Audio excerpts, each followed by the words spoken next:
నమస్తే అండి. ఈరోజు వార్తలు చదువుతోంది ప్రమీల పవన్. ఐర్లాండ్ రాజధాని అయిన డబ్లిన్ నగరం నుండి. మహిళల టీ20 ప్రపంచ కప్ 2026లో ఆస్ట్రేలియా మరోసారి సత్తా చాటింది.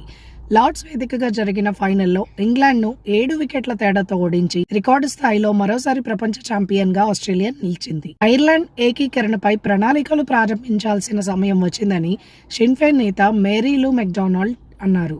ఐక్య ఐర్లాండ్ దేశాన్ని మరింత బలపరుస్తుందని ఆమె అభిప్రాయపడ్డారు. లండన్ హీత్రో ఎయిర్పోర్ట్లో ఏర్పడిన అంతరాయాల కారణంగా కొన్ని ఎయిర్ లింగస్ విమానాలు ఆలస్యం లేదా రద్దయ్యాయి. ప్రయాణికులు విమానాశ్రయానికి బయలుదేరే ముందు తమ విమాన స్థితిని తప్పనిసరిగా ఒకసారి చెక్ చేసుకోవాలని అధికారులు సూచించారు. ఐర్లాండ్లో విడుదలైన తాజా అభిప్రాయ సర్వేలో ఫిన్ గెయిల్ పార్టీ అత్యధిక ప్రజాదరణతో మొదటి స్థానంలో నిలిచింది. ఇతర ప్రధాన రాజకీయ పార్టీల కంటే ఎక్కువ మద్దతు లభించినట్లు సర్వే వెల్లడించింది.